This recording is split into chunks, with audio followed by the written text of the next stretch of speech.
ഇന്ന് ഞാൻ ഡൈകാസ്റ്റ് കാറൊക്കെ വെക്കാൻ വേണ്ടി ഒരു ഡിസ്പ്ലേ ഉണ്ടാക്കിയത് കാണിച്ചു തരാം. ഇത് ഫോട്ടോയൊക്കെ വെക്കാൻ വേണ്ടി എൻ്റെ കയ്യിലുണ്ടായിരുന്ന ഒരു ഡിസ്പ്ലേ ആണ്. കാര്യം നമ്മളിത് ഉപയോഗിക്കുന്നില്ല. അപ്പോൾ നമ്മൾ ഡൈകാസ്റ്റ് കാറൊക്കെ വെക്കാൻ വേണ്ടി ഒരു ഡിസ്പ്ലേ ഉണ്ടാക്കിയെടുക്കാൻ പോവുകയാണ്.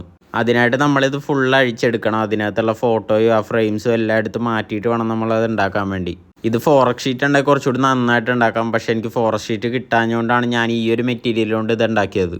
ആദ്യം ഞാൻ ഈ ബാക്ക്ഗ്രൗണ്ടൊക്കെ ശരിക്കും വൈറ്റ് കളർ പെയിൻറ് അടിക്കാമെന്ന് വിചാരിച്ചാണ്. പിന്നെയാണ് എനിക്ക് മനസ്സിലായത് നടക്കൂലെന്ന്. അപ്പോൾ ഞാൻ പശ വെച്ചിട്ട് പേപ്പർ ഒട്ടിക്കാമെന്ന് ഓർത്തു. അപ്പോൾ ഞാൻ ഈ ഡിസ്പ്ലേയിലെ സംഭവങ്ങളൊക്കെ മാറ്റിയിട്ട് ഇതുപോലെ ഫ്രെയിമൊക്കെ അടിച്ച് ഒട്ടിച്ചെടുത്തിട്ടുണ്ട്. ഇനി നമുക്ക് ഈ കാറകത്തേക്ക് വെക്കണം.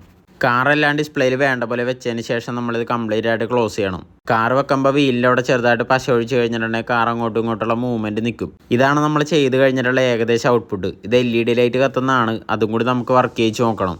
അപ്പോൾ ഞാനിത് റൂമിൽ കൊണ്ടുവന്നിട്ട് ചാർജറിൻ്റെ പോയിൻ്റായിട്ട് കണക്ട് ചെയ്തിട്ടുണ്ട്. ഇതിൽ തന്നെ ഒരു സ്വിച്ചും വരുന്നുണ്ട് കേട്ടോ. ഈ സ്വിച്ച് നിൽക്കുമ്പോൾ ലൈറ്റ് കത്തും. അപ്പോൾ ഈ സ്വിച്ച് ഓൺ ചെയ്ത് കഴിയുമ്പോൾ അതിൻ്റെ ഫൈനൽ ലുക്ക് ഇതാണ്. എങ്ങനെയുണ്ടെന്ന് വീഡിയോയുടെ താഴെ കമൻറ്റ് ചെയ്യുക. നിങ്ങൾ കുറച്ചുകൂടി സ്പേസ് അഡ്ജസ്റ്റ് ചെയ്യുകയാണെങ്കിൽ 1-2 വണ്ടി കൂടി വെക്കാൻ പറ്റും.